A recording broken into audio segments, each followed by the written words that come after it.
Mancherial railway station లో వందే భారత్ రైలును కేంద్ర మంత్రి బండి సంజయ్, రాష్ట్ర కార్మిక శాఖ మంత్రి గడ్డం వివేక్ మరియు పెద్దపల్లి పార్లమెంట్ సభ్యులు గడ్డం వంశీకృష్ణ ప్రారంభించారు. ఈ సందర్భంగా బండి సంజయ్ మాట్లాడుతూ కేంద్ర ప్రభుత్వం రాష్ట్రంలో ఇప్పటికే 5 వందే భారత్ రైళ్లను ప్రారంభించిందని అన్నారు. రానున్న రోజుల్లో మరిన్ని ప్రారంభించి ప్రజలకు మెరుగైన రైలు ప్రయాణాలను కల్పించడానికి కేంద్ర ప్రభుత్వం సిద్ధంగా ఉందని ఆయన పేర్కొన్నారు. 26 కోట్లతో అమృత్ పథకం కింద మంచిర్యాల రైల్వే స్టేషన్ సుందరీకరణ కార్యక్రమం చేపడుతున్నామని వారన్నారు. భారతీయ రైల్వే శాఖలో వందే భారత్ అనేది ఒక చరిత్ర సృష్టించింది. దేశవ్యాప్తంగా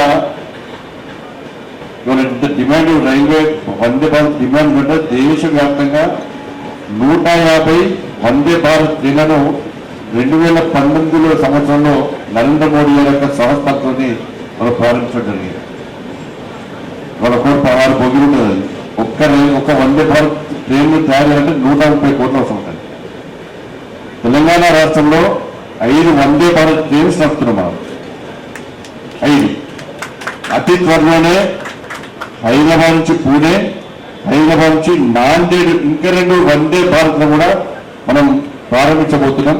ఇది తెలంగాణ రాష్ట్ర ప్రజలకు శుభవార్త.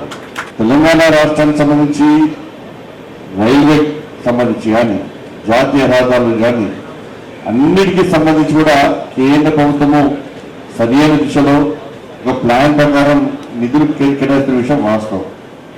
ఎందుకంటే 2014లో తెలంగాణ రాష్ట్రానికి రైల్వే డిపార్ట్మెంట్ సంబంధించి కేటాయించిన బడ్జెట్ ఏంటంటే కేవలం 258 కోట్లు మాత్రమే.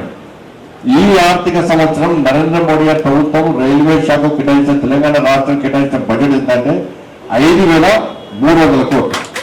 దాదాపు 20 రేట్లు అధికంగా మనం తెలంగాణ రాష్ట్రానికి.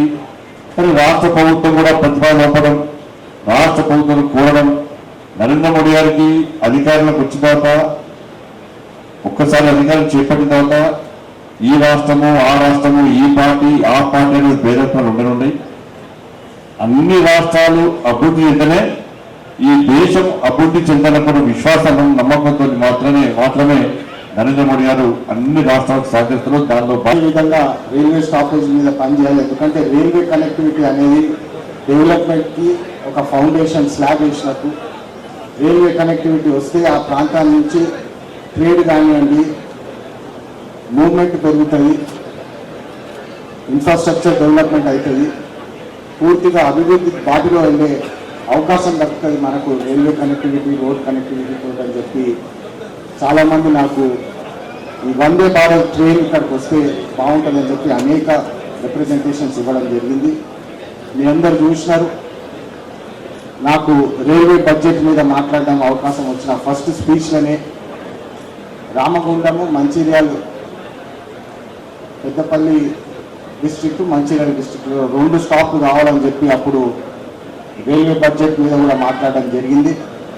మీ అందరు తెలుసు, మన దగ్గర కోల్ మైన్స్ ఎక్కువ ఉంటాయి, కోల్ వర్కర్లు ఎక్కువ ఉంటారు. మనము రైల్వే శాఖకి ఇచ్చే కాంట్రిబ్యూషన్ దాదాపు 10,000 కోట్ల పైన ఉంటుందని చెప్పి ఈ సందర్భంగా అందరికీ గుర్తు చేస్తున్నాను. మంత్రి గారు కూడా ఉన్నారు. మా ప్రాంతం నుంచి సింగరేణి సంస్థ ఏదైతే ఉన్నదో freight point of view railway బడ్జెట్కి నేను కాంట్రిబ్యూట్ చేసేది 10,000 కోట్లు అని చెప్పి ఈ సందర్భంగా మీ అందరి ముందు గర్వంగా తెలియజేస్తున్నాను. దాని ప్రకారం దాని మేరకు మాకు తగిన స్టాప్లు కావాలా, ఇక్కడ ప్రాంతం డెవలప్మెంట్ కావాలంటే ఇక్కడ స్టాప్లు కావాలని చెప్పి అప్పుడు వివేక్ గారితో పాటు వెళ్ళి మేము జనరల్ మేనేజర్ గారిని కూడా కలవడం జరిగింది. దాని తర్వాత ఢిల్లీలో సతీష్ గారిని, CEO గారిని కూడా కలవడం జరిగింది, రైల్వే CEO.